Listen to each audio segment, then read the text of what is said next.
Welcome to Raghavan naturopathy. आज बात करेंगे एलर्जी और अस्थमा दोनों एक ही तरह का बीमारी है। जैसे एलर्जी होता है, एलर्जी आदमी को कैसे होता है, जैसे मौसम बदलता है, खास करके पोलन जब आता है, जब फूल खिलता है उससे जो पोलन निकलता है वो जब एनवायरनमेंट में फैलता है तो उससे कुछ लोगों को एलर्जी होता है। हालांकि एलर्जी किसी भी चीज से हो सकता है। किसी को चना से एलर्जी होता है, चना, गेहूं, किसी को दूध से एलर्जी हो सकता है, किसी को अंडा खाने से एलर्जी होता है, किसी भी चीज से एलर्जी हो सकता है। एलर्जी का कोई ये नहीं है कि कितना तरह से एलर्जी हो सकता है। तो एलर्जी होने के बाद आदमी छींकना शुरू करता है, छींकता है, ये तो माइल्ड फॉर्म ऑफ एलर्जी हुआ। लेकिन यदि वही एलर्जी हाइपर सेंसिटिविटी लंग्स के अंदर घुस जाए, आदमी का लंग्स के अंदर पूरा ही मतलब इन्फ्लेशन हो जाए और पूरा मतलब ऐसा हो जाता है कि ब्रोंको कंस्ट्रिक्शन हो जाता है पूरा, मतलब लंग्स में हवा जाना ही बंद हो जाता है। तब आदमी का दम घुटने लगता है, जोर जोर से सांस लेने लगता है, आदमी कोशिश करता है सांस लेने का, क्योंकि वो कंस्ट्रिक्ट कर जाता है। इस वजह से हवा जाता नहीं है लंग्स में ज्यादा, लेकिन आदमी पूरा कोशिश करता है सांस लेने का।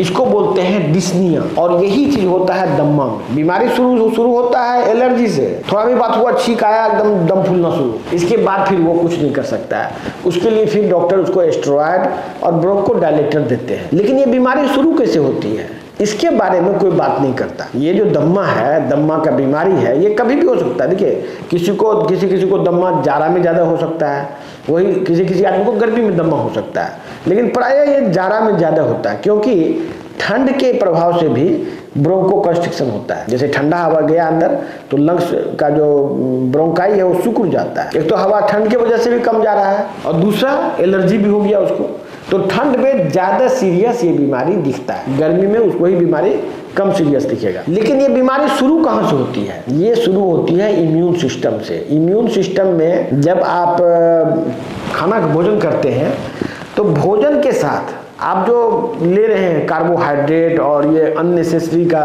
भोजन, जेनेटिकली मॉडिफाइड फूड, ये सब जो खा रहे हैं जिसमें न्यूट्रिशन नहीं है, न्यूट्रिशन विहीन भोजन है, उसमें कार्बोहाइड्रेट बहुत ज्यादा है, विटामिन, प्रोटीन्स ये सब बहुत ही कम है या नहीं है, नेग्लिजिबल अमाउंट है। तो ये बॉडी का पूरा सिस्टम जो है धीरे धीरे करके वीक होने लगता है। पेट का अतरी का जो है, पेट का जो अतरी है उसका लेयर पतला हो जाता है, वहां से लीक कर जाता है, मतलब जो अनडाइजेस्टेड पार्टिकल, उसको लीकी गट बोलते हैं। वो फिर सब जगह वो जब ट्रेवल करता है तो उसके अगेंस्ट में इम्यून सिस्टम एक्टिवेट हो जाता है, क्योंकि वो फॉरेन बॉडी है, फॉरेन पार्टिकल है, उसके साथ इम्यूनोलॉजिकल रिएक्शन होकर जहां तहां डिपोजिट होता है और वो फिर वहां से इन्फ्लामेशन शुरू होता है। और ये फाइनली एलर्जी, अस्थमा, अर्थराइटिस, ये सब को जन्म देता है। आप देखते होंगे यदि किसी को दम्मा है उसको बाद में अर्थराइटिस भी होगा और बाद में उसको एलर्जी और दम्मा, अर्थराइटिस सब एक साथ चलता रहता है। तो इसका जो नेचुरोपैथिक ट्रीटमेंट है ये एक्चुअल में बीमारी के कारण पे काम करता है और इसमें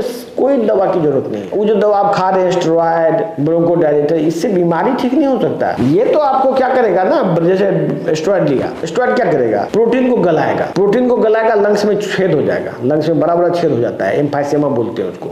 लंग्स में जब बड़ा छेद हो जाएगा तो अल्टीमेटली आप बाद में फिर आपका इलाज होने लायक पेशेंट रहेगा नहीं। लंग में जब छेद हो जाता है टेम्पोररी रिलीफ मिलता है, क्योंकि ब्रोंको डायलेट हो जाता है, लंग में छेद करके ही डायलेट कर दिया तो थोड़ा देर के लिए रिलीफ मिलेगा, लेकिन फाइनली आपको उससे अल्टीमेटली इससे मतलब बहुत खतरनाक स्थिति पर बाद में हो जाता है। नेचुरोपैथिक उपचार में बेसिक बीमारी का इलाज होता है जिससे बीमारी ठीक हो। इसीलिए आप यदि एलोपैथिक में इलाज करा रहे हैं तो उसमें जितना जल्दी है उस इलाज को छोड़िए और नेचुरोपैथ के पास जाइए। हमारे नेचुरोपैथ जहाँ भी बैठते हैं उनको दिखाइए।